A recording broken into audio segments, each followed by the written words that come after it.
Hello दोस्तों, स्वागत है आपका हमारे यूट्यूब चैनल में।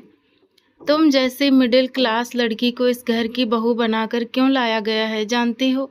सिर्फ इसलिए ताकि तुम मेरे पति को इस खानदान का वारिस दे सको। जैसे ही बच्चा होगा तुम्हें यहाँ से दफा होना पड़ेगा। शौर्य सिंघानिया की पहली पत्नी काव्या की आवाज में इस कदर नफरत और कड़वाहट देखकर दिव्या की पलकें कांप उठी। वो मासूम थी, उम्र भी कम थी। उसकी सौतेली माँ ममता ने अपनी सगी बेटियों की शादी का खर्च निकालने और ऐशो आराम की खातिर दिव्या को शादी के नाम पर एक तरह से बेच ही दिया था। दिव्या इस कड़वे सच से पूरी तरह अनजान, आंखों में सुनहरे ख्वाब सजाए शौर्य सिंघानिया की दुल्हन बनकर इस आलीशान कमरे में बैठी थी। मगर अब दिल पूरी तरह टूट चुका था। उसने रोते हुए भारी मन से अपना भारी मेकअप उतारना शुरू कर दिया। मैं मर जाऊंगी लेकिन इस घमंडी अमीर औरत के लिए बच्चा पैदा नहीं करूंगी। वो हिचकियों के साथ रो रही थी, तभी शेरवानी पहने शौर्य सिंघानिया कमरे के अंदर दाखिल हुआ। उसने आते ही कहा, मेरी बात सुनो दिव्या। मैं कभी पिता नहीं बन सकता, इसीलिए तुम्हें प्रेग्नेंट करने के लिए मेरा दोस्त। वो शादी के लाल जोड़े में पूरी तरह सजी बेड के किनारे बैठी थी, सिर झुका हुआ था और उंगलियां घबराहट में अपने दुपट्टे के कोनों को मरोड़ रही थी। उसके कानों में अभी भी 7 फेरों और मंत्रों की आवाज गूंज रही थी, मगर दिल में खुशी की एक छोटी सी किरण भी नहीं थी। आज वो एक ऐसे मर्द की पत्नी बनी थी जिसकी जिंदगी में पहले से ही एक औरत मौजूद थी। वो अपनी मर्जी से यहाँ नहीं आई थी, बल्कि अपनी सौतेली माँ के लालच की वजह से एक कीमत के बदले इस आलीशान बंगले में लाई गई थी। ये एहसास उसके सीने पर भारी पत्थर की तरह रखा हुआ था। उसने बचपन से आज तक कभी किसी चीज पर अपना हक नहीं जताया था। नए कपड़े हमेशा सौतेली माँ की बेटियों के उतरे हुए मिलते थे। खिलौने भी वही नसीब होते थे जो वो तोड़कर फेंक देती थी। तारीफ और प्यार भी हमेशा उन्हीं के हिस्से में आता था। दिव्या के हिस्से में सिर्फ हुक्म मानना, खामोश रहना और सब कुछ बर्दाश्त करना आया था। मगर आज पहली बार उसे महसूस हो रहा था कि शायद किस्मत ने उससे उसका आखिरी हक भी छीन लिया है। कपड़े बांटना आसान होता है, पर क्या कोई अपने हमसफर को भी बांट सकता है? ये सोचकर उसकी आंखें फिर भर आईं। वो अपने आंसू रोकने की नाकाम कोशिश कर ही रही थी कि कमरे का दरवाजा अचानक खुला। उसने चौंक कर सिर उठाया। सामने एक बेहद खूबसूरत लेकिन अंदर से पूरी तरह टूटी हुई औरत खड़ी थी। बाल बिखरे हुए थे, आंखें सूजी हुई थी और चेहरे पर ऐसा दर्द था जैसे वो कई रातों से सोई न हो। दिव्या फौरन समझ गई ये काव्या थी, शौर्य की पहली पत्नी। दोनों कुछ पल खामोश रहीं। काव्या ने उसे सिर से पांव तक देखा और फिर कड़वाहट से हंस पड़ी। इतनी डरी सहमी क्यों बैठी हो? मेरे पति का इंतजार कर रही हो? दिव्या के होंठ हिले मगर आवाज नहीं निकली। काव्या चंद कदम आगे बढ़ी। उसकी आंखों में एक अजीब सी आग थी। अपने दिल में मेरे पति के लिए किसी भी तरह के ख्वाब मत सजाना। जानती हूँ तुम यहाँ क्यों लाई गई हो। दिव्या खामोश रही। नहीं जानती तो सुन लो, तुम्हें इस घर की बहू बनने के लिए नहीं बल्कि सिर्फ एक मकसद के लिए खरीदा गया है। उसने खरीदा शब्द पर बहुत जोर दिया। मेरे पति को सिंघानिया एम्पायर का उत्तराधिकारी चाहिए और वो बच्चा तुम पैदा करोगी। जिस दिन बच्चा तुम्हारे हाथों से मेरे पास आएगा उसी दिन तुम्हें इस घर से धक्के मार कर निकाल दिया जाएगा। तुम्हारा काम खत्म, तुम्हारी जरूरत खत्म। दिव्या का चेहरा खौफ से सफेद पड़ गया था। काव्या ने एक कदम और करीब आकर बेहद धीमी लेकिन जहरीली आवाज में कहा, और याद रखना, अगर तुमने अपनी इस मासूम शक्ल या अपनी अदाओं से मेरे पति शौर्य को अपनी तरफ खींचने की कोशिश की तो मैं तुम्हें जिंदा रहने के काबिल नहीं छोड़ूंगी। तुम सिर्फ एक जरिया हो, उसकी पत्नी नहीं। अपनी औकात याद रखना। इस घर में तुम्हारी हैसियत एक नौकरानी से ज्यादा नहीं है। दिव्या की आंखों में आंसू तरने लगे। उसके अंदर कोई चीख रहा था, यह जुल्म है, सरासर नाइंसाफी है। किसी औरत को सिर्फ बच्चा पैदा करने की मशीन बना देना कहाँ का इंसाफ है। वो चाहती थी कि पूरे हक से खड़े होकर कहे, मैं भी एक इंसान हूँ, कोई सामान नहीं जिसे पैसों के दम पर इस्तेमाल किया जाए। लेकिन सामने खड़ी औरत की कांपती आवाज, लाल आंखें और उसका बिखरा हुआ रूप देखकर दिव्या की जुबान पर जैसे ताला लग गया। वो समझ रही थी कि सामने खड़ी औरत सिर्फ गुस्से में नहीं बल्कि अपने खो जाने के डर और अधूरेपन की आग में जल रही थी। वो अपने पति से ज्यादा अपनी किस्मत से लड़ रही थी। काव्या ने आखिरी बार उसे नफरत से देखा और बोली, आज की रात ही ये बात अपने दिमाग में सेट कर लो। इस घर में मेरी जगह लेने का सपना भी मत देखना। ये कहकर वो तेज कदमों से कमरे से बाहर निकल गई। दरवाजा बंद होते ही दिव्या जैसे पत्थर की मूरत बन गई। अगले ही पल उसने दोनों हाथों से अपना सिर थाम लिया। आंसू अब बर्दाश्त की हदें तोड़ चुके थे। उसे पहली बार पूरी तरह एहसास हुआ कि उसकी कोई नई जिंदगी शुरू नहीं हुई है, बल्कि उसकी परीक्षाओं का एक नया चैप्टर खुल गया है। कुछ देर बाद वो धीरे धीरे बिस्तर से उतरी और ड्रेसिंग टेबल के सामने आ बैठी। आईने में खुद को देखकर उसका दिल भर आया। माथे का टीका, गले का भारी नेकलेस, लाल जोड़ा, हाथों की मेहंदी, सब कुछ एक नई दुल्हन की खुशियों की गवाही दे रहे थे। मगर उसके नसीब में इनमें से कुछ भी नहीं था। उसने कॉटन उठाया और खामोशी से अपने चेहरे का मेकअप साफ करने लगी। हर बार जब कॉटन उसके गाल से गुजरता तो उसे लगता जैसे वो अपने सारे सपने मिटा रही हो। उसके होंठ हिले, चाहे मुझे कितनी भी तकलीफ क्यों न हो, पर मैं इस अमीर खानदान के लिए कभी बच्चा नहीं पैदा करूंगी। मैं कोई मशीन नहीं हूँ जिसकी डील की जा सके। वो इन्हीं कड़वे विचारों में खोई थी कि दरवाजा खुला। उसने चौंक कर आईने में देखा। एक बेहद हैंडसम, रौबीले लेकिन सख्त चेहरे वाला मर्द अंदर दाखिल हुआ। वो शौर्य था। दिव्या घबराकर अपनी जगह पर खड़ी हो गई। शौर्य ने उस पर एक ठंडी नजर डाली और रूखे लहजे में बोला, ये क्या तमाशा है? मेकअप क्यों उतार रही हो? दिमाग ठिकाने पर है तुम्हारा? दिव्या ने नजरें झुका ली। मैं काफी देर से आपका इंतजार कर रही थी। जब आप नहीं आए तो मुझे लगा शायद आप आज नहीं आएंगे, इसीलिए मैंने कपड़े बदलने का सोच लिया था।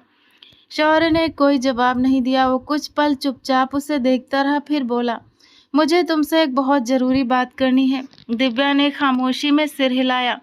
शौर्य ने एक गहरी सांस ली। मेरे पास पैसा है, रुतबा है, बिजनेस है।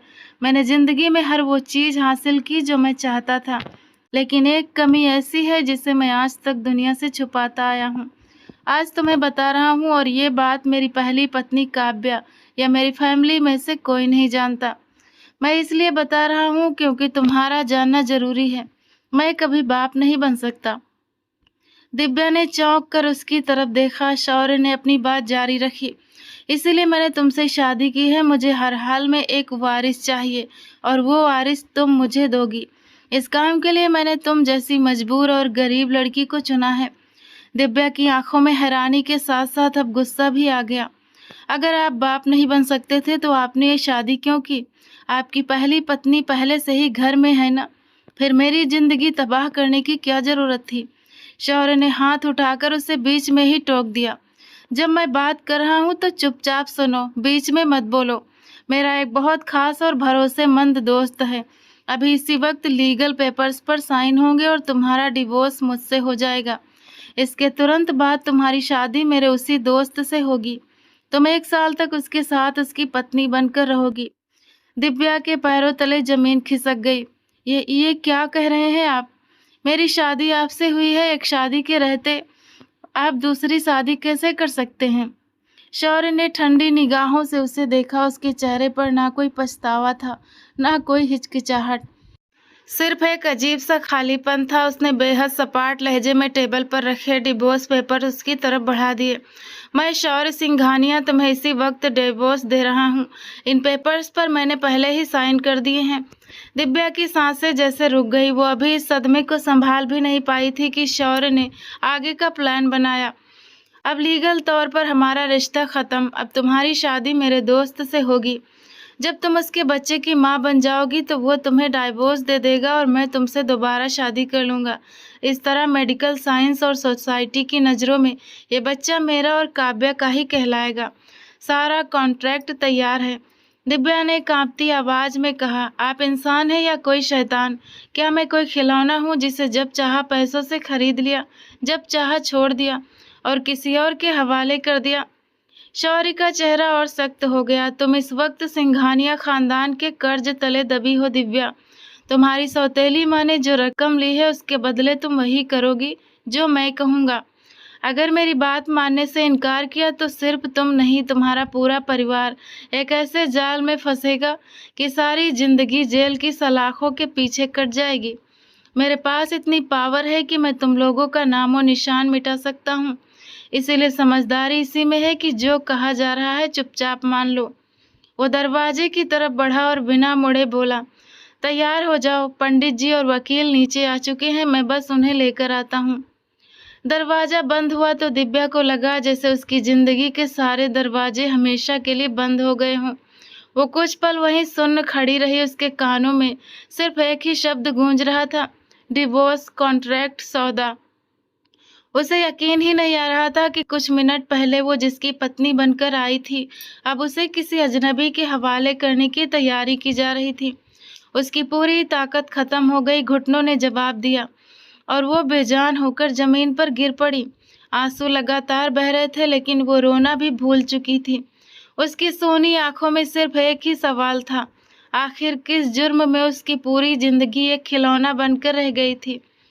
तकरीबन आधे घंटे बाद कमरे का दरवाजा दोबारा खुला। शौर्य सिंघानिया अंदर दाखिल हुआ और उसके पीछे एक उम्र दराज पंडित जी और हाथ में ब्रीफकेस लिए एक वकील थे। कमरे में कुछ गवाह मौजूद थे और इन सबके आखिर में वाइट फॉर्मल शर्ट और ट्राउजर पहने एक शख्स खामोशी से अंदर आया। ऊंचा लंबा कद, चौड़े कंधे, मजबूत शरीर और बेहद गंभीर चेहरा। उसे देखकर कोई आम इंसान नहीं बल्कि किसी बड़ी सिक्योरिटी एजेंसी का कोई कमांडो लग रहा था। उसकी नजरें झुकी हुई थी और वो खामोशी से एक तरफ जाकर खड़ा हो गया। दिव्या अभी भी जमीन पर बैठी थी, लगातार रोने की वजह से उसकी आंखें लाल हो चुकी थी।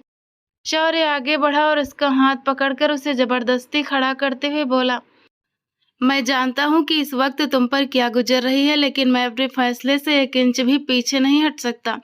अगर आज मैंने तुम्हारे आंसुओं पर तरस खा लिया तो मैं जिंदगी भर अपने बच्चे की खुशी से दूर रह जाऊंगा। फैसला हो चुका है और तुम्हें मेरी बात माननी ही होगी। दिव्या ने झटके से अपना हाथ उसकी पकड़ से छुड़ा लिया। आप पागल हो चुके हैं, आपका दिमाग खराब हो गया है। मेरा आपसे कोई रिश्ता नहीं रहा, मुझे अभी इसी वक्त अपने घर जाना है। शौर्य के होठों पर एक ठंडी और कड़वी मुस्कान उभर आई। जा सकती हो, बिल्कुल जा सकती हो, लेकिन जाने से पहले मेरे 10 लाख रुपए वापस कर दो। दिव्या ने हैरान होकर उसे देखा। कौन से 10 लाख रुपए? वही 10 लाख रुपए जो मैंने तुम्हारी सौतेली माँ को देकर तुम्हें इस घर में लाने की डील की थी। पूरी रकम चुकाओ और दरवाजा खुला है, चली जाओ। ये सुनकर दिव्या के अंदर बची कुची हिम्मत भी टूट गई। उसकी जेब में इस वक्त 10 रुपए भी नहीं थे। वो 10 लाख रुपए कहाँ से लाती? वो दोनों हाथ जोड़कर रोती हुई बोली, भगवान के लिए मेरी जिंदगी का तमाशा मत बनाइए। मैं एक इंसान हूँ, कोई बिकाऊ सामान नहीं। मुझ पर रहम कीजिए।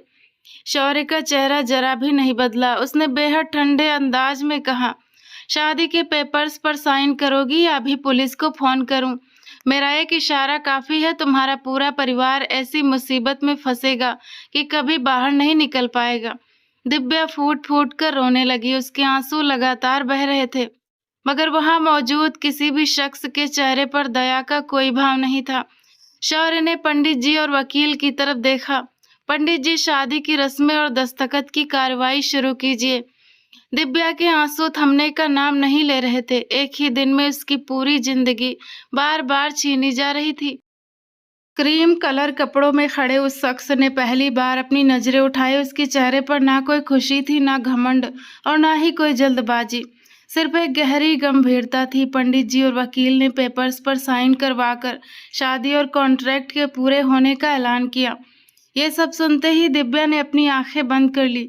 कुछ घंटे पहले वो एक शख्स की दुल्हन बनकर आई थी, फिर पल भर में उसका डिवोर्स हुआ और अब वो एक ऐसे मर्द की पत्नी कहला रही थी जिसे वो जानती तक नहीं थी। उसकी जिंदगी उसके अपने हाथों से निकलकर दूसरों के फैसलों की गुलाम बन चुकी थी। शादी की कागजी कार्रवाई पूरी होते ही रणबीर बिना एक शब्द कहे कमरे से बाहर निकल गया। उसके मजबूत कदम सीधे ड्राइंग रूम तक आए, जहां वो खामोशी से सोफे पर बैठ गया। उसका चेहरा अभी भी गंभीर था, मगर आंखों में एक अजीब सी शक्ति थी। वो अपने दोनों हाथ आपस में बांधे किसी गहरी सोच में डूबा हुआ था। कुछ मिनट बाद शौर्य सिंघानिया भी कमरे से बाहर आया। जैसे ही उसकी नजर रणबीर पर पड़ी, रणबीर धीरे से अपनी जगह पर खड़ा हो गया। दोनों कुछ देर चुपचाप एक दूसरे को देखते रहे। वहां छाई खामोशी इतनी भारी थी मानो दोनों एक दूसरे के इरादों को नाप रहे हों। आखिरकार रणबीर ने चुप्पी तोड़ी। तुमने तो मुझसे कहा था कि लड़की इस डील के लिए अपनी मर्जी से तैयार है, मगर अंदर जो कुछ भी हो रहा था वो क्या था? वो तो लगातार रो रही थी और तुम उसे धमकियां दे रहे थे। ये कैसा तमाशा है? शौर्य ने बिना किसी परवाह के अपनी कलाई पर बंधी महंगी घड़ी को सीधा किया और एक ठंडी सांस लेकर बोला, इन जैसी मिडिल क्लास लड़कियों को मनाना इतना आसान नहीं होता रणबीर। कभी कभी थोड़ा दबाव बनाना पड़ता है। वैसे भी ये कोई आम मामला नहीं है, बहुत कॉम्प्लिकेटेड केस है। तुमने आज मेरा साथ देकर मुझ पर बहुत बड़ा एहसान किया है। रणबीर के चेहरे पर एक व्यंग भरी मुस्कान उभरी। मैं एहसानों के बदले जिंदगी नहीं गुजारता शौर्य सिंघानिया। मुझे मेरे पूरे 2 करोड़ रुपए चाहिए। शौर्य ने थोड़ा चिढ़ते हुए अपने माथे पर बल डाला। मिल जाएंगे, मैंने एक बार कह दिया ना, फिर एक ही बात बार बार क्यों दोहरा रहे हो? रणबीर ने उसकी आंखों में देखते हुए बेहद शांत लेकिन कड़क अंदाज में कहा, इसीलिए दोहरा रहा हूँ क्योंकि अगला 1 साल वो लड़की मेरे साथ मेरे घर में रहेगी। मेरे परिवार वाले जो सवाल करेंगे उनके जवाब मुझे ही झेलने हैं। मैं किसी पर अंधा भरोसा नहीं करता, खासकर तुम जैसे बिजनेसमैन पर तो बिल्कुल नहीं। मुझे मेरी रकम अभी चाहिए, वरना याद रखना, धोखा देना सिर्फ तुम्हें नहीं आता, मैं भी इस खेल का पुराना खिलाड़ी हूँ। रणबीर के आखिरी शब्द सुनते ही शौर्य के चेहरे का रंग बदल गया। वो गुस्से में एक कदम आगे बढ़ा और रणबीर का कॉलर पकड़ लिया। अपनी औकात में रहो रणबीर, एक मामूली आदमी हो तो मुझसे जुबान लड़ाने से पहले सोच लिया करो कि सामने कौन खड़ा है। पैसे तुम्हें जरूर मिलेंगे, लेकिन अगर कभी मेरे साथ चालाकी करने की सोची भी तो तुम्हारी हस्ती मिटा दूंगा, तुम्हारा नामो निशान नहीं बचेगा। रणबीर ने शौर्य की इस मजबूत पकड़ के बावजूद अपने चेहरे के हाव भाव नहीं बदले। उसने ना तो अपना कॉलर छुड़ाने की कोशिश की और ना ही अपनी आवाज ऊंची की। उसने सिर्फ इतना कहा, धमकियां उन लोगों को दिया करो जो डरते हैं शौर्य, और एक बात अच्छी तरह सुन लो, मैं तुम्हारा नौकर नहीं हूँ। हमारे बीच एक डील हुई है और ये सिर्फ एक बिजनेस डील ही रहेगी। शौर्य ने दांत भींचते हुए कहा, वो लड़की भी मेरी है और उसके जरिए पैदा होने वाला बच्चा भी मेरा ही होगा। तुम्हें सिर्फ एक मोहरे की तरह इस्तेमाल किया जा रहा है और मेरा मोहरा हमेशा मेरे प्रति वफादार होना चाहिए। रणबीर ने उसकी आंखों में आंखें डालकर जवाब दिया, मोहरा वफादार तब रहता है जब उसकी कीमत पूरी चुकाई जाए। मेरी वफादारी की कीमत 2 करोड़ रुपए है और वो भी इसी वक्त। अगर रकम अभी नहीं मिली तो ये समझ लेना कि आज के बाद ना मैं तुम्हें कभी मिलूंगा और ना ही वो लड़की। दोनों की नजरें एक दूसरे से टकराई। कुछ पलों तक कमरे में एक खामोशी जंग चलती रही। आखिरकार शौर्य ने गुस्से से उसका कॉलर छोड़ दिया। वो सीधा टेबल की तरफ बढ़ा, चेकबुक उठाई और तेजी से एक चेक भरने लगा। कुछ सेकंड बाद उसने 2 करोड़ रुपए का चेक फाड़कर रणबीर की तरफ बढ़ा दिया। लो, अब तसल्ली मिली। मुझे अब इस मामले में किसी भी तरह की गड़बड़ी नहीं चाहिए। जो कॉन्ट्रैक्ट हुआ है उसमें जरा सा भी बदलाव मैं बर्दाश्त नहीं करूंगा। रणबीर ने खामोशी से चेक लिया, एक नजर रकम पर डाली और उसे मोड़कर अपनी जेब में रख लिया। उसके चेहरे पर अब भी वही गंभीरता थी। अब हमारी डील पूरी हुई, उसने छोटा सा जवाब दिया। फिर दरवाजे की तरफ बढ़ते हुए रुका और पलटकर बोला, मैं बाहर गाड़ी में इंतजार कर रहा हूँ, उसे अभी बाहर भेज दो। ये कहकर वो बिना पीछे देखे बाहर निकल गया, जबकि शौर्य अपनी जगह खड़ा उस बंद होते दरवाजे को घूरता रहा। कुछ देर बाद रणबीर गाड़ी की ड्राइविंग सीट पर बैठा था। दोनों हाथ स्टीयरिंग व्हील पर जमाए वो खामोशी से सामने देख रहा था। उसके चेहरे पर हमेशा की तरह एक सन्नाटा छाया था, जैसे अभी कुछ देर पहले किसी इंसान का नहीं बल्कि महज किसी बिजनेस डील का एग्रीमेंट पूरा हुआ हो। तभी बाहर से कदमों की आवाज सुनाई दी। अगले ही पल शौर्य दिव्या को लगभग घसीटता हुआ गाड़ी तक लाया। वो लगातार खुद को छुड़ाने की कोशिश कर रही थी, मगर शौर्य की ताकत के आगे उसकी एक न चली। शौर्य ने गाड़ी का पिछला दरवाजा खोला और उसे बिना किसी हमदर्दी के अंदर धकेल दिया। दिव्या का शरीर सीट से टकराया। उसने खुद को संभालने की कोशिश की, मगर आंसू लगातार उसके गालों से बह रहे थे। शौर्य ने दरवाजा जोर से बंद किया, एक पल के लिए रणबीर की तरफ देखा और रूखे लहजे में बोला, इसे ले जाओ। रणबीर ने कोई जवाब नहीं दिया। उसने खामोशी से गाड़ी स्टार्ट की और सड़क पर आगे बढ़ा दी। काफी देर तक गाड़ी में पूरी तरह सन्नाटा छाया रहा। दिव्या लगातार पीछे बैठकर रोती रही, जबकि रणबीर बिना उसकी तरफ देखे गाड़ी चलाता रहा। आखिर में उसने खामोशी तोड़ी। बिना वजह आंसू बहाने की जरूरत नहीं है, जो होना था वो हो चुका है। अब रोने से क्या हासिल होगा? जब नुकसान हो ही चुका है तो बाद में अफसोस करने का कोई फायदा नहीं होता। दिव्या ने फौरन अपना सिर उसकी तरफ घुमाया। उसकी आंखें लाल थी और आवाज गुस्से से कांप रही थी। मुझे ये फालतू की मिसालें देने की जरूरत नहीं है। मेरा तुमसे कोई रिश्ता नहीं है और मैं इस जबरदस्ती की शादी को नहीं मानती। कानूनन एक डिवोर्स के बाद कुछ समय का लीगल गैप होना चाहिए, उसके बाद ही दूसरी शादी हो सकती है। तुम लोगों ने कानून और रीति रिवाजों को मजाक बना रखा है। रणबीर ने एक पल के लिए शीशे में उसकी तरफ देखा, फिर अपनी नजरें दोबारा सड़क पर जमाते हुए बोला, कानून की जानकारी तुम्हारे पास अच्छी है लेकिन अधूरी है। वो लीगल गैप या नियम तब लागू होते हैं जब पति पत्नी के बीच असल में कोई शारीरिक या पारिवारिक रिश्ता बना हो, शारीरिक संबंध बन चुका हो। तुम्हारे और शौर्य के बीच ऐसा कुछ नहीं हुआ है, इसीलिए। वो अपनी बात पूरी करते हुए रुका, फिर बेहद ठंडे लहजे में बोला, शौर्य सिंघानिया कभी पिता नहीं बन सकता। ये बात तुम जान चुकी होगी। मुझे इससे ज्यादा गहराई में जाने की जरूरत नहीं है। दिव्या ने नफरत से उसकी तरफ देखा। मुझे तुम्हारी किसी दलील पर भरोसा नहीं है। तुम दोनों में कोई अंतर नहीं है। एक ने मुझे पैसों से खरीदा और दूसरे ने कीमत लेकर मुझे स्वीकार कर लिया। उसके ये कड़वे शब्द कुछ पलों के लिए गाड़ी के अंदर तैरते रहे। रणबीर ने कोई तुरंत जवाब नहीं दिया। कुछ देर बाद उसने गंभीरता से कहा, देखो लड़की, मैं किसी भी तरह का ड्रामा नहीं चाहता।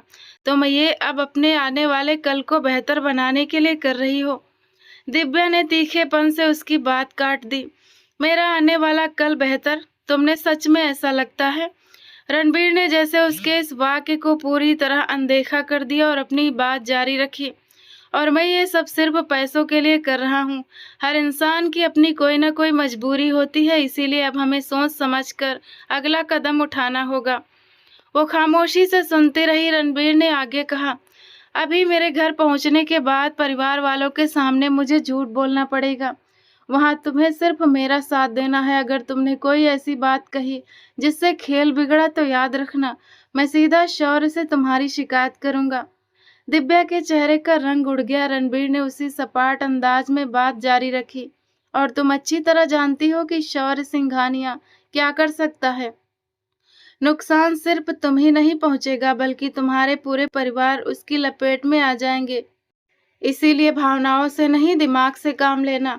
दिव्या ने उसकी तरफ देखा। शौर्य सिंघानिया अपनी जगह था, मगर उसके बराबर में बैठा ये शख्स किसी भी जहर से कम नहीं था। दोनों के तरीके अलग थे, मगर मकसद एक ही था, उसे मजबूर करना। उसके होंठ हिले, मगर कोई शब्द बाहर नहीं आ सका। उसने चुपचाप अपना चेहरा दूसरी तरफ मोड़ लिया और खिड़की के बाहर नजरें जमा दी। आंसू अब भी उसकी पलकों पर थे, मगर वो दोबारा नहीं रोई। गाड़ी के अंदर एक बार फिर सन्नाटा छा गया। जब रणबीर ने महसूस किया कि उसकी सिसकियां रुक चुकी हैं, तो उसने धीरे से एक गहरी सांस छोड़ी। कम से कम अब बाकी का सफर लगातार रोने और चीखने के बिना गुजरने वाला है, और इस वक्त उसे सिर्फ इसी शांति की जरूरत थी, क्योंकि आगे उसे भी कई मुश्किलों का सामना करना था। 3 घंटे के लंबे सफर के बाद गाड़ी एक हल्के से झटके के साथ एक बहुत बड़े पोर्च में आकर रुकी। दिव्या ने खिड़की से बाहर देखा तो उसकी आंखें हैरानी से फैल गई। उसके सामने किसी सपने जैसी शानदार और आलीशान हवेली खड़ी थी।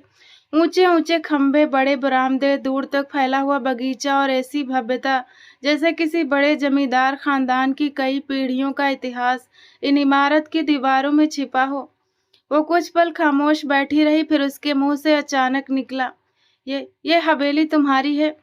रणबीर ने गाड़ी का इंजन बंद करते हुए छोटा सा जवाब दिया, हाँ। दिव्या ने हैरानी से उसकी तरफ देखा। तुम तो पहले से ही इतने अमीर हो, फिर पैसों के लिए ऐसा काम क्यों कर रहे हो? या फिर तुम यहाँ के कोई कर्मचारी हो? रणबीर ने पहली बार उसकी तरफ पूरी तरह अपना रुख किया। उसकी आंखों में हमेशा की तरह वही रहस्यमयी शांति थी। मैं इस हवेली का कर्मचारी नहीं, मालिक हूँ। ये पूरी जायदाद मेरे नाम पर है। दिव्या के होंठ खुले के खुले रह गए। फिर तुमने शौर्य से पैसे क्यों लिए? उसने अपनी बात अधूरी छोड़ दी। रणबीर ने गाड़ी का दरवाजा खोलते हुए कहा, हर अमीर इंसान की जरूरत सिर्फ पैसा नहीं होती दिव्या। कुछ कर्ज ऐसे होते हैं जिन्हें दुनिया के सारे खजाने मिलकर भी अदा नहीं कर सकते, और कुछ राज ऐसे होते हैं जिन्हें वक्त से पहले जान लेना सिर्फ नुकसान पहुंचाता है। वो गाड़ी से नीचे उतर गया, फिर दरवाजे के पास खड़े होकर बोला, सारे राज तुम्हें बहुत जल्द मालूम हो जाएंगे, लेकिन अभी एक बात याद रखना, अंदर किसी भी तरह का ड्रामा नहीं करना, सिर्फ चुप रहना है। दिव्या उसके शब्दों को समझने की कोशिश करती रही, मगर उसका हर वाक्य एक नई उलझन बनकर उसके दिमाग में उतर रहा था। आखिरकार वो भी खामोशी से गाड़ी से नीचे उतर आई। रणबीर आगे चल रहा था और उसके पीछे पीछे हवेली के अंदर दाखिल हो गई। जैसे ही वे बड़े से लिविंग रूम में पहुंचे, दिव्या की नजर वहां बैठे लोगों पर पड़ी। उम्मीद के मुताबिक पूरा खानदान वहां मौजूद था। अलग अलग उम्र के मर्द और औरतें, सबकी नजरें एक साथ रणबीर और उसके साथ खड़ी दिव्या पर टिक गईं। पूरे हाल में ऐसा सन्नाटा छा गया जैसे वक्त अचानक रुक गया हो। मगर रणबीर ने किसी को नमस्ते तक नहीं किया। वो सबको अनदेखा करता हुआ सीधा सीढ़ियों की तरफ बढ़ने लगा। वो अभी कुछ कदम ही चला था कि पीछे से एक कड़कती हुई आवाज पूरे हॉल में गूंजी, रणबीर। वो रुका मगर पीछे नहीं पलटा। ये क्या बदतमीजी है तुम्हारी? नैना देवी गुस्से में उसकी तरफ बढ़ते हुए बोली, तुम्हें अंदाजा भी है कि तुमने क्या किया है? तुम्हारी सगाई हो चुकी है, तुम इस तरह किसी और से शादी कैसे कर सकते हो? ये सिर्फ एक गलती नहीं, हमारे पूरे खानदान का अपमान है। रणबीर धीरे से पलटा। उसके चेहरे पर ना कोई घबराहट थी, ना कोई पछतावा।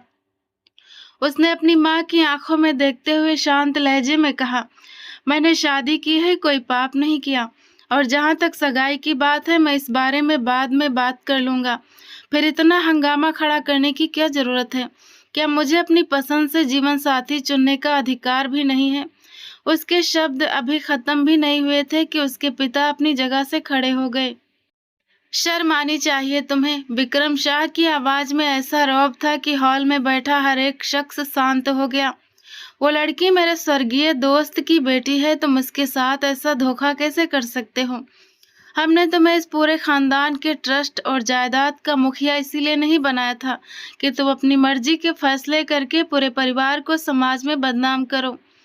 रणबीर ने कुछ पल चुपचाप उन्हें देखा, फिर बेहद गंभीरता से बोला, अगर मेरी पसंद आप सबके लिए इतनी बड़ी मुसीबत है, तो मैं आज इसी वक्त इस खानदान के मुखिया का पद छोड़ने के लिए तैयार हूँ। आप अपने किसी भी भतीजे, भांजे या जिसे ठीक समझें, उसे ये जिम्मेदारी दे दें। मुझे इस पद की कोई जरूरत नहीं है। पूरे हॉल में गहरा सन्नाटा पसर गया। उसने बिना रुके अपनी बात जारी रखी, लेकिन एक बात सब अपने दिमाग में अच्छी तरह बिठा लें, मैं दिव्या को किसी भी कीमत पर नहीं छोड़ूंगा। और जहां तक आपकी भतीजी जैसी बेटी की बात है, उसके लिए मुझसे कोई बेहतर लड़का ढूंढ लीजिए, क्योंकि जो सम्मान और स्थान मेरी पत्नी का है, वो कभी किसी और को नहीं मिल सकता। मैं किसी के साथ नाइंसाफी नहीं करना चाहता। यह कहकर उसने एक पल के लिए भी किसी के रिएक्शन का इंतजार नहीं किया। वो पलटा, दिव्या की कलाई थामी और उसे अपने साथ सीढ़ियों की तरफ ले गया। दिव्या अविश्वास से कभी उसके चेहरे को देखती तो कभी पीछे खड़े पूरे परिवार को। उसका दिमाग बुरी तरह उलझ चुका था। शौर्य ने कहा था कि रणबीर सिर्फ एक मामूली मोहरा है। खुद रणबीर ने भी गाड़ी में माना था कि वो ये सब सिर्फ पैसों के लिए कर रहा है, मगर यहाँ तो सच्चाई बिल्कुल अलग थी। ये शख्स न सिर्फ इस विशाल हवेली का मालिक था, बल्कि पूरा खानदान उसके एक फैसले के आगे बेबस खड़ा था। फिर आखिर 2 करोड़ रुपए उसके लिए इतनी बड़ी बात क्यों थे? आखिर ऐसा कौन सा राज था जिसके लिए एक बेहद अमीर इंसान ने अपनी इज्जत, अपने परिवार और एक अनजान लड़की की जिंदगी को इस अजीब सौदे में दांव पर लगा दिया था? यही सवाल दिव्या के दिमाग में गूंज रहा था और उसे महसूस हो रहा था कि इस हवेली की दीवारों में शायद ऐसे राज दफन है जिनका अंदाजा वो अभी तक नहीं लगा सकी। वो उसे अपने कमरे में ले आया था। कमरे का दरवाजा बंद होते ही दिव्या ने झटके से अपनी कलाई उसकी पकड़ से छुड़ा ली और वो तेजी से कुछ कदम पीछे हट गई। अब दोनों के बीच इतना फासला था मानो सिर्फ कुछ कदम नहीं, बल्कि 2 अलग अलग दुनिया खड़ी हो। वो लगातार रणबीर को देख रही थी। इस शख्स के हर शब्द, हर हाव-भाव और हर एक्शन ने उसके दिमाग को पूरी तरह उलझा दिया था। रणबीर ने खामोशी से अपनी कलाई पर बंधी घड़ी उतारी, टेबल पर रखी और बिना कुछ कहे सोफे पर बैठ गया। उसके चेहरे पर वही अजीब सी शांति थी जिसने दिव्या को पहली मुलाकात से ही बेचैन कर रखा था। आखिरकार वो अपनी चुप्पी तोड़कर बोली, तुम आखिर हो कौन? उसकी आवाज में डर भी था, गुस्सा भी और ढेरों सवाल भी। रणबीर ने नजरें उठाकर उसे देखा मगर कोई जवाब नहीं दिया। दिव्या एक कदम और आगे बढ़ी। मुझे जवाब चाहिए। शौर्य सिंघानिया ने कहा था कि वो मेरी शादी अपनी उंगलियों पर नाचने वाले एक मामूली आदमी से कर रहा है। रास्ते भर तुमने भी यही दिखाया कि तुम सिर्फ पैसों के लिए ये सब कर रहे हो, लेकिन यहाँ आकर पता चला कि तुम तो इस पूरी हवेली के मालिक हो, इस परिवार के मुखिया हो। पूरा खानदान तुम्हारे सामने झुका हुआ था। आखिर सच क्या है? कमरे में कुछ पलों के लिए पूरी तरह सन्नाटा छा गया। रणबीर ने आराम से अपनी पीठ सोफे से टिका दी, जैसे वो इन सारे सवालों के लिए पहले से ही तैयार था। दिव्या ने दोबारा कहा, ये शादी मुझे ऐसा क्यों लग रहा है जैसे ये किसी बहुत बड़ी साजिश का हिस्सा है। हर इंसान कुछ न कुछ छुपा रहा है। शौर्य झूठ बोल रहा था, तुम भी सच नहीं बता रहे। आखिर चल क्या रहा है? रणबीर ने एक गहरी सांस ली, फिर धीमे लहजे में बोला, अगर हर सवाल का जवाब इसी वक्त दे दिया जाए तो कुछ कहानियां शुरू होने से पहले ही खत्म हो जाती हैं। दिव्या ने बेसब्री से कहा, मुझे ये पहेलियां मत बुझाओ, सीधा जवाब दो।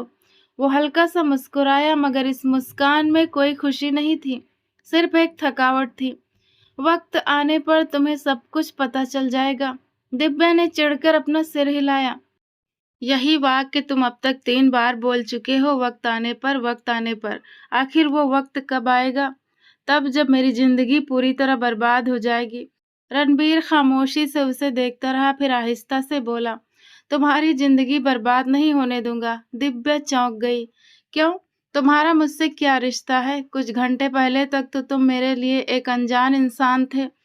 अगली सुबह का सूरज पूरी चमक के साथ निकला। शौर्य सिंघानिया डाइनिंग टेबल पर बेहद इत्मीनान से नाश्ता कर रहा था। उसके चेहरे पर पिछली रात की किसी भी बात का कोई बोझ था, ना कोई चिंता। वो अखबार का एक पन्ना पलट ही रहा था कि काव्या धीरे धीरे चलती हुई डाइनिंग हॉल में आई।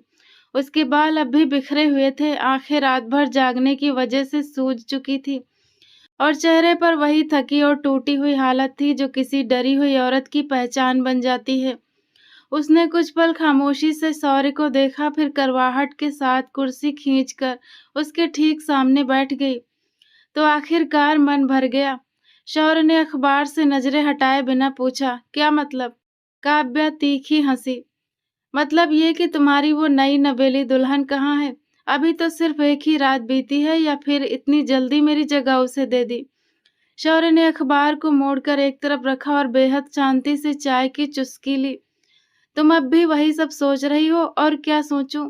अपने पति की दूसरी पत्नी के लिए फूलों का हार तैयार करूं? उसके लहजे में जहर घुला हुआ था।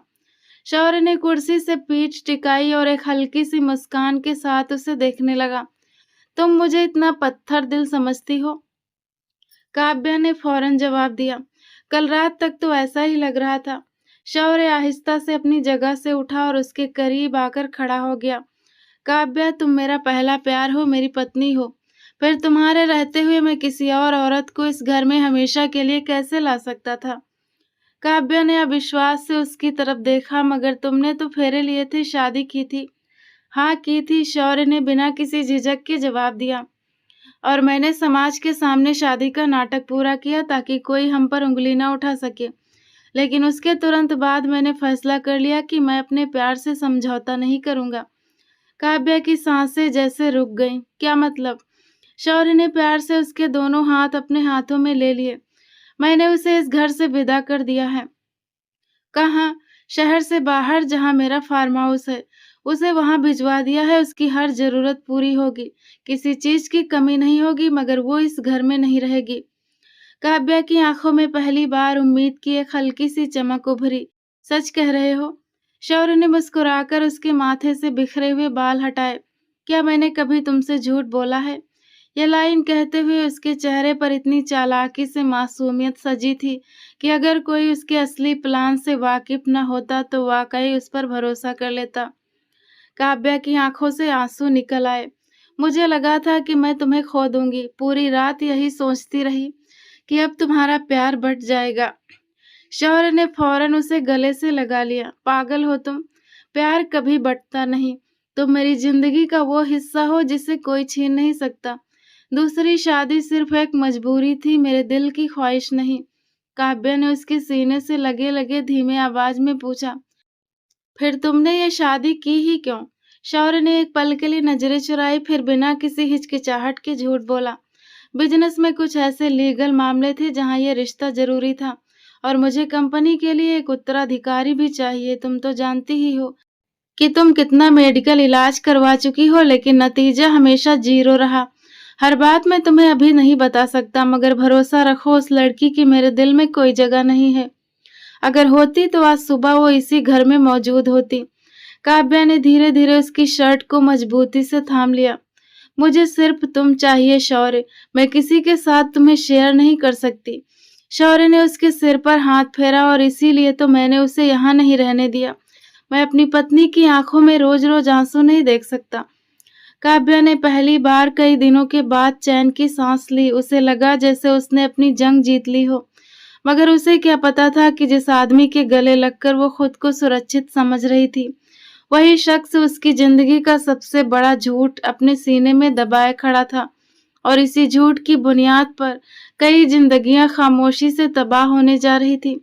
वो अपनी पत्नी को मां न बन पाने का दोष दे रहा था, जबकि हकीकत इसके बिल्कुल उलट थी। दूसरी तरफ हवेली में सुबह की हल्की रोशनी कमरे में फैल चुकी थी। रणबीर काफी देर पहले जाग चुका था। वो सोफे पर सीधा बैठा खामोश निगाहों से बिस्तर की तरफ देख रहा था, जहां दिव्या गहरी नींद में सो रही थी।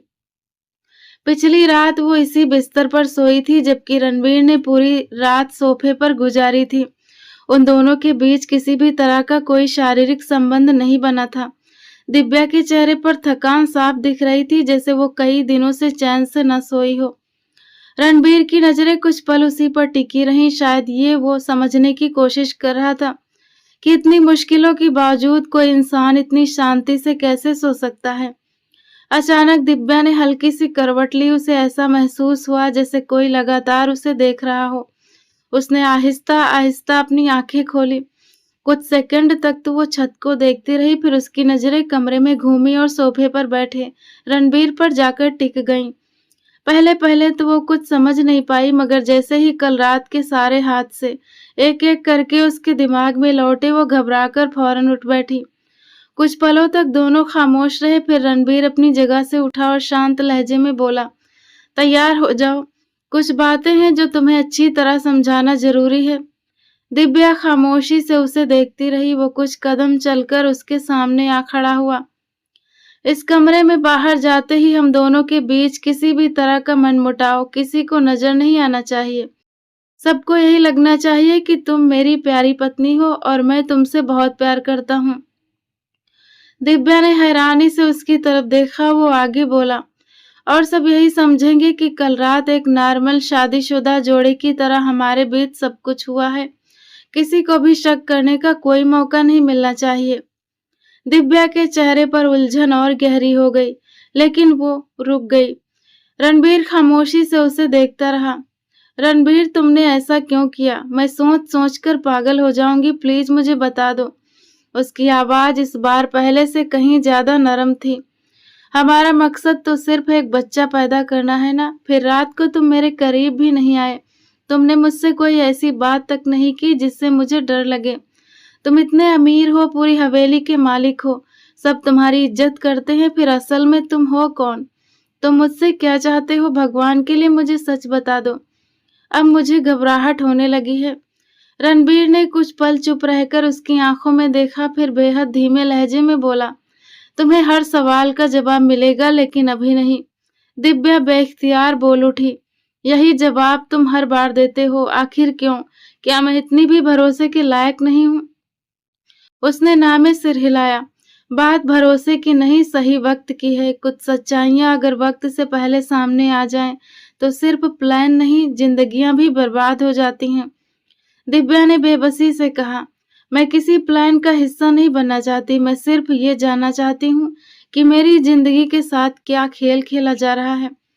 रणबीर की आवाज हमेशा की तरह शांत रही। फिलहाल सिर्फ इतना जान लो कि तुम यहाँ पूरी तरह से सुरक्षित हो। जब तक तुम मुझसे जुड़ी हो, तुम्हारे साथ कुछ गलत नहीं होने दूंगा। दिव्या ने उसकी आंखों में झांका। क्यों? वो कुछ पल खामोश रहा, क्योंकि दिव्या ने फौरन सवाल दोहराया। क्योंकि क्या? आखिर क्यों? तुम मेरे साथ कुछ गलत क्यों नहीं होने देना चाहते?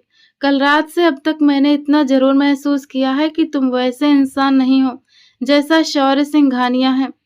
तुम कुछ छुपा रहे हो, मगर बुरे इंसान नहीं लगते। फिर आखिर सच्चाई क्या है? रणबीर के चेहरे पर एक पल के लिए अजीब सी उदासी उभरी, मगर अगले ही पल वो गायब हो गई। उसने नजरें हटाकर खिड़की की तरफ देखते हुए सिर्फ इतना कहा, कभी कभी इंसान अपनी इच्छा से खामोश नहीं रहता, उसे खामोश रहना पड़ता है। दिव्या ने फौरन पूछा, किसके लिए? उसने आहिस्ता से आंखें बंद की, जैसे किसी पुरानी चोट को दोबारा महसूस कर लिया हो। फिर पलटकर बोला, धैर्य रखो दिव्या, वक्त आने पर सब कुछ तुम्हारे सामने होगा। उस दिन तुम्हारा कोई भी सवाल अधूरा नहीं रहेगा। लेकिन आज सिर्फ मुझ पर इतना भरोसा कर लो कि मैं तुम्हें धोखा देने वालों में शामिल नहीं हूँ। वो कहकर वो दरवाजे की तरफ बढ़ गया। दिव्या चुपचाप उसे जाता देखती रही। इस शख्स के हर जवाब के पीछे एक नई पहेली छिपी हुई थी, और जितना वो उसके करीब आ रही थी, उतना ही वो खुद को इस पूरे रहस्य की भूल भुलैया में खोया हुआ महसूस कर रही थी। दोपहर ढलने लगी थी। सुबह नाश्ते के बाद रणबीर खुद उसे पूरे परिवार से मिलवा चुका था। हैरानी की बात यह थी कि किसी ने भी उससे कड़वे लहजे में बात नहीं की।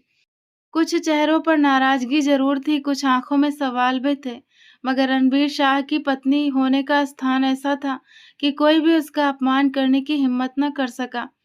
दिव्या ने भी बेहद सादगी, आदर और नर्म व्यवहार से सबसे मुलाकात की थी, जिसकी वजह से परिवार के ज्यादातर लोग न चाहते हुए भी उसे अपनाने पर मजबूर हो गए थे। अब वो एक महिला कर्मचारी के साथ हवेली के अलग अलग हिस्से देख रही थी। बड़े बड़े गलियारों से गुजरते हुए उसकी नजर अचानक एक मजबूत लकड़ी के दरवाजे पर जाकर टिक गई। बाकी सभी दरवाजों से अलग इसके ऊपर सुनहरे अक्षरों में सिर्फ एक लाइन लिखी थी, अंदर जाना मना है। दिव्या रुक गई। उसने कुछ पल उस लाइन को पढ़ा, फिर महिला कर्मचारी की तरफ देखकर पूछा, ये कमरा किसका है? कर्मचारी ने फौरन अपनी नजरें झुका ली। मैडम, ये साहब का निजी कमरा है। निजी कमरा? दिव्या ने हैरानी से दोहराया। और किसी को अंदर जाने की इजाजत नहीं है? कर्मचारी ने जल्दी से ना में सिर हिलाया। जी नहीं, इस दरवाजे के अंदर आज तक परिवार का कोई भी सदस्य नहीं गया। सफाई भी खुद साहब ही करते हैं, हमें भी अंदर जाने की इजाजत नहीं है। दिव्या के माथे पर बल पड़ गए, लेकिन दरवाजे पर तो कोई ताला भी नहीं लगा है। ताले की जरूरत नहीं पड़ती मैडम, इस हवेली में कोई भी उनके आदेश का उल्लंघन नहीं करता। दिव्या के होठों पर एक अजीब सी मुस्कान उभरी। अच्छा, तो फिर आज कोई करेगा? कर्मचारी घबराकर उसके सामने आ गई। नहीं, भगवान के लिए ऐसा मत कीजिए, अगर साहब को पता चला तो वो बहुत नाराज होंगे। दिव्या ने शांत होकर कहा, बस यही तो देखना चाहती हूँ कि वो आखिर कब नाराज होते हैं। हर वक्त पत्थर की तरह शांत रहते हैं। मैडम, मेरी बात मानिए, कर्मचारी लगभग प्रार्थना करते हुए बोली। मैंने कभी किसी को यह दरवाजा खोलते नहीं देखा, मगर दिव्या जो फैसला कर चुकी थी वो सीधे दरवाजे तक गई। उसने हैंडल पर हाथ रखा और एक पल के लिए रुकी। अगर वो मुझसे सच नहीं बोलेगा तो शायद उसका एक कमरा सच बोल दे। अगले ही पल उसने हैंडल घुमाया। दरवाजा बिना किसी रुकावट के खुल गया। कर्मचारी ने घबराकर अपने दोनों हाथ मुंह पर रख लिए, जबकि दिव्या धीरे धीरे अंदर दाखिल हुई। मगर सिर्फ एक कदम रखते ही उसके पैर जैसे जमीन में जम गए। उसकी सांसें रुक गई। पूरा कमरा सिर्फ उसी से भरा हुआ था। सामने की दीवार पर उसकी एक बहुत बड़ी तस्वीर लगी थी। दाईं तरफ दूसरी तस्वीर, बाईं तरफ तीसरी, और हर दीवार पर सिर्फ दिव्या का ही चेहरा था। कहीं वो मुस्कुरा रही थी, कहीं किसी बाजार से गुजर रही थी, कहीं हाथ में किताब लिए खड़ी थी, तो कहीं किसी पेड़ की छांव में बैठी थी। वह तस्वीरें ऐसी नहीं थी जो किसी उत्सव में खींची गई हो, बल्कि ऐसी थी जैसे बरसों से दूर खड़ा कोई शख्स चुपचाप उसकी जिंदगी को देख रहा हो। दिव्या के कदम लड़खड़ाए। उसने अविश्वास से एक तस्वीर को हाथ लगाकर देखा, फिर दूसरी को। ये कैसे मुमकिन है? उसकी धीमी आवाज खुद उसके कानों को अनजान लगी। उसकी नजर एक कांच की अलमारी पर गई। वहां बेहद संभाल कर रखी हुई उसकी एक चुनरी रखी थी। वही चुनरी जो कुछ महीने पहले उसके चाचा के घर से अचानक गायब हो गई थी। उसके ठीक बगल में मखमली छोटे से डिब्बे में उसकी एक अकेली कान की झुमकी रखी थी। दिव्या के हाथ अपने कानों तक गए। ये झुमकी तो बरसों पहले कहीं खो गई थी। उसने कांपते हाथों से अपना चेहरा ढक लिया। ये सब क्या है? उसकी आंखों में डर, हैरानी और अविश्वास एक साथ उतर आया था। वो किसी ऐसे राज के बीच खड़ी थी जिसकी कल्पना भी उसने कभी नहीं की थी। कुछ पलों बाद वो तेजी से पलटी और लगभग भागती हुई कमरे से बाहर निकल आई। कर्मचारी भी दरवाजे के पास डरी हुई खड़ी थी। दिव्या सीधे उसके सामने आकर रुकी और तेज आवाज में बोली, रणबीर कहाँ है? कर्मचारी ने घबराकर जवाब दिया, साहब इस वक्त बैठक में हैं, समाज के बड़े लोगों और मर्दों के साथ बैठे हैं। दिव्या की आंखों में अब आंसू नहीं थे, सिर्फ एक फैसला था। उसने मजबूत लहजे में कहा, अभी उन्हें सूचना भेजो, कहना कि उनकी पत्नी उन्हें फौरन कमरे में बुला रही है। कर्मचारी ने हैरानी से उसे देखा, मगर दिव्या के चेहरे के भाव देखकर कुछ कहने की हिम्मत नहीं हुई। दिव्या एक पल भी रुके बिना पलटी और तेज कदमों से अपने कमरे की तरफ बढ़ गई। अब उसे किसी पहेली की जरूरत नहीं थी। उसे सच चाहिए था, और वो सच आज इसी शख्स की जुबान से सुनकर रहेगी। उसने उसकी पूरी जिंदगी को एक ना समझने वाला राज बना दिया था। कुछ देर बाद वो सोफे पर बैठी थी। उसका चेहरा पीला पड़ चुका था। दोनों हाथ एक दूसरे में जकड़े हुए थे और नजरें लगातार दरवाजे पर टिकी थी। उसके दिमाग में वही नजारा बार बार घूम रहा था। वो कमरा, दीवारों पर लगी उसकी तस्वीरें, कांच की अलमारी में रखी उसकी चुनरी और बरसों पहले खोई हुई झुमकी। उसे महसूस हो रहा था कि जैसे उसकी पूरी जिंदगी किसी ऐसे शख्स की नजरों के सामने गुजरी हो जिसके होने से वो बिल्कुल अनजान थी। अचानक दरवाजा खुला। रणबीर तेज कदमों से अंदर दाखिल हुआ। उसके चेहरे की शांति पहली बार टूटी थी। उसकी आंखों में साफ चिंता दिखाई दे रही थी, क्योंकि कर्मचारी उसे बता चुकी थी कि दिव्या उस गुप्त कमरे में गई थी। दरवाजा बंद होते ही दिव्या एक झटके से अपनी जगह से खड़ी हुई। बस बहुत हो गया। उसकी आवाज पूरे कमरे में गूंज उठी। अगर आज तुमने मुझसे एक बात भी छुपाई तो मैं इसी वक्त नीचे जाकर तुम्हारे पूरे परिवार को सब कुछ बता दूंगी। बताओ तुम कौन हो? मेरी तस्वीरें तुम्हारे उस कमरे में क्या कर रही हैं? मेरी चुनरी वहां कैसे आई? मेरी झुमकी तुम्हारे पास क्यों है? मेरी जिंदगी के साथ ये सब खेल क्यों खेला जा रहा है? रणबीर ने कुछ पल खामोशी से उसे देखा, फिर आहिस्ता आहिस्ता उसके करीब आया, मगर एक सही दूरी पर रुक गया। उसने अपनी नजरें झुकाकर एक गहरी सांस ली, जैसे बरसों से सीने में दबा कोई राज आखिरकार जुबान पर आ गया हो। तुम सच जानना चाहती हो? दिव्या ने बेसब्री से कहा। हाँ, आज पूरा सच। रणबीर ने पहली बार बिना किसी पहेली के कहा, मैं तुमसे प्यार करता हूँ दिव्या। कमरे में एकदम सन्नाटा छा गया। दिव्या की पलकें झपकी। वो जैसे ये शब्द सुनने के लिए तैयार ही नहीं थी। रणबीर ने धीमे लहजे में अपनी बात जारी रखी। मैंने तुम्हें पहली बार बाजार में देखा था। तुम अपनी चाची की बेटियों के साथ थी। वे सब शॉपिंग में व्यस्त थी और तुम चुपचाप उनके पीछे चल रही थी। उसी दौरान तुम्हारे कान से एक झुमकी गिर गई। मैंने तुम्हें आवाज देने की कोशिश की, मगर तुम भीड़ में गायब हो गई। मैंने वो झुमकी संभाल कर रखी थी, शायद इस उम्मीद में कि कभी तुम दोबारा मिल जाओगी। वो कुछ पल रुका, फिर बोला, इस एक मुलाकात ने मेरी जिंदगी बदल दी। मैंने तुम्हारे बारे में जानकारी इकट्ठा करना शुरू किया, तब मुझे पता चला कि तुम कितनी तकलीफ भरी जिंदगी जी रही हो। किस तरह हर रोज तुम्हारा अपमान किया जाता है, किस तरह तुम्हारी हर खुशी छीन ली जाती है। मैंने कई बार सोचा कि सीधा तुम्हारे घर शादी का प्रस्ताव लेकर जाऊं, मगर हर बार कोई न कोई पारिवारिक रुकावट मेरे सामने आ जाती। फिर एक दिन खबर मिली कि आपकी शादी शौर्य सिंघानिया से तय हो गई है। दिव्या बेख्तियार बोली। फिर रणबीर की आंखों में एक सख्ती उतर आई। इसी बीच मुझे पता चला कि शौर्य सिंघानिया कभी पिता नहीं बन सकता और वो अपनी इच्छा पूरी करने के लिए किसी भी हद तक जा सकता है। मैं जान गया था कि अगर मैं खामोश रहा तो तुम्हारी जिंदगी पूरी तरह बर्बाद हो जाएगी।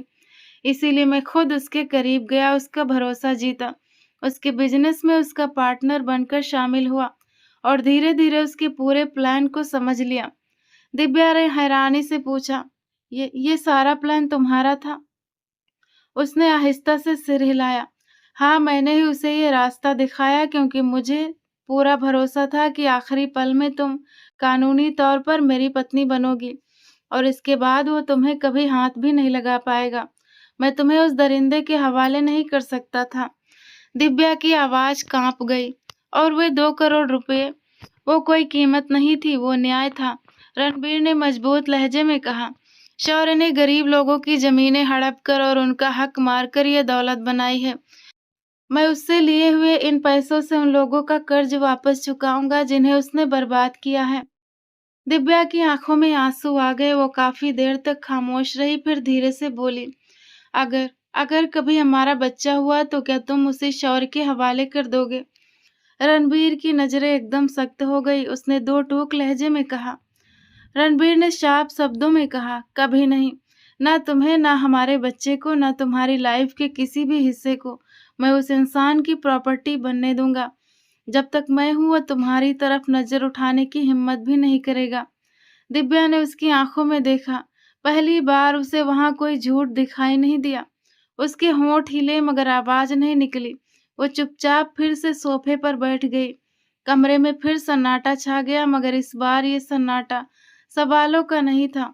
ये उस सच का था जिसने दोनों की किस्मत हमेशा के लिए बदल दी थी। समय धीरे-धीरे आगे बढ़ता जा रहा था। 1 महीने बाद शाम के 5 बज रहे थे। रणबीर और दिव्या कमरे में आमने-सामने बैठे शांति से चाय पी रहे थे। पिछले 1 महीने में इन दोनों के बीच पति-पत्नी वाला कोई शारीरिक संबंध तो नहीं बना था, मगर दोस्ती, भरोसे और सम्मान का एक ऐसा रिश्ता ज़रूर बन चुका था, जिसने दोनों को एक-दूसरे के करीब ला दिया था। रणबीर हर छोटी-बड़ी बात में उसका ध्यान रखता, उसकी नापसंद पसंद याद रखता, कभी उसे अकेलापन महसूस न होने देता और यही बर्ताव दिव्या के दिल में उसके लिए चुपके से जगह बना चुका था। अभी वो दोनों किसी आम बात पर हल्का सा मुस्कुराने ही वाले थे कि बाहर हॉल से एक गुस्से भरी आवाज पूरे घर में गूंजी। रणबीर शाह, बाहर निकलो, आज तुम्हें नहीं छोड़ूंगा मैं। दोनों ने चौंक कर एक दूसरे को देखा। रणबीर ने कप टेबल पर रखा और बेहद शांत होकर खड़ा हो गया। लगता है मेहमान आ गया। दिव्या भी फौरन उसके पीछे चल पड़ी। जैसे ही दोनों लिविंग रूम में पहुंचे, सामने शौर्य सिंघानिया गुस्से से कांपता हुआ खड़ा था। हवेली के बाकी लोग भी शोर सुनकर वहां इकट्ठा हो गए। शौर्य ने रणबीर को देखते ही उंगली उसकी तरफ उठाई।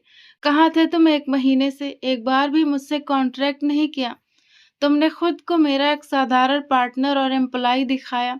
फिर अचानक ये महल, ये प्रॉपर्टी, ये खानदानी मुखिया का पद। तुमने मुझे बेवकूफ समझ रखा था। रणबीर के चेहरे पर कोई घबराहट नहीं आई। उसने बेहद ठंडे लहजे में पूछा, यहाँ तक पहुंचे कैसे? किसने तुम्हें इस हवेली का पता दिया? शौर्य करवाहट से हंसा। जिन लोगों को लोन तुम मेरे पैसों से चुका रहे थे, उन्हीं ने बताया। तुम क्या समझ रहे थे मेरी वाइफ को लेकर गायब हो जाओगे और मुझे पता भी नहीं चलेगा? रणबीर एक कदम आगे बढ़ा। शब्द सोच समझ कर इस्तेमाल करो शौर्य। वो तुम्हारी नहीं, मेरी वाइफ है। तुम सिर्फ रिश्तों का सौदा करने वाले एक बिजनेसमैन हो, इंसानों को खरीदने और बेचने वाले। इससे ज्यादा तुम्हारी कोई हैसियत नहीं है। बेहतर होगा चुपचाप लौट जाओ, वरना मुझे भी वे राज खोलने पड़ेंगे जिन्हें तुमने बरसों से छुपा रखा है। शौर्य की आंखों में डर की एक झलक आई, मगर अगले ही पल वो फिर चीख उठा, तुम्हें जिंदा नहीं छोड़ूंगा। तुमने मेरी लाइफ बर्बाद कर दी। वो गुस्से में आगे बढ़ा ही था कि दिव्या अचानक दोनों के बीच आ गई। उसने मजबूती से रणबीर के सामने खड़े होकर कहा, खबरदार, अगर मेरे पति की तरफ एक कदम भी बढ़ाया तो। पूरा हाल शांत हो गया। शौर्य ने हैरानी से उसे देखा। पति? ये तुम्हें पता भी है कि ये कौन है? दिव्या ने पूरी दृढ़ता से जवाब दिया, हाँ मुझे पता है, ये वो इंसान है जिसने मेरे सम्मान का सौदा नहीं, उसकी रक्षा की है। जिसने मुझे कभी मजबूर नहीं किया, कभी मेरा अपमान नहीं किया, कभी मेरा भरोसा नहीं तोड़ा। मैं इनसे प्यार करती हूँ और तुमसे नफ़रत। शौर्य ने चिढ़कर हँसते हुए कहा, इसके पास कुछ नहीं है, ये सब नाटक है। एक दिन ये तुम्हें छोड़ देगा।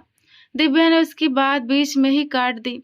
अगर ये मुझे किसी झोपड़ी में भी रखेंगे तब भी मैं इनके साथ रहूंगी, क्योंकि घर दीवारों से नहीं बनता, अच्छे कैरेक्टर से बनता है। तुम्हारे पास पैसा जरूर है मगर इज्जत नहीं। तुमने हमेशा रिश्तों का सौदा किया और इस इंसान ने एक अनजान लड़की का मान बचाने के लिए अपनी हर चीज दांव पर लगा दी। फर्क सिर्फ यही है और यही फर्क हमेशा रहेगा। अब यहाँ से चले जाओ। शौर्य ने गुस्से से रणबीर की तरफ देखा मगर रणबीर की शांत और सख्त नजरें ही काफी थी। रणबीर ने सिर्फ एक हल्का सा इशारा किया। अगले ही पल सिक्योरिटी गार्ड्स आगे बढ़े और शौर्य को बाजुओं से पकड़कर दरवाजे की तरफ ले जाने लगे। जाते जाते वो लगातार धमकियां देता रहा मगर उसकी आवाज अब उस इंसान जैसी लग रही थी जो अपनी ताकत पर नहीं, अपनी हार पर चीख रहा हो। दरवाजा बंद हुआ तो हॉल में शांति छा गई। दिव्या ने धीरे से पलटकर रणबीर की तरफ देखा।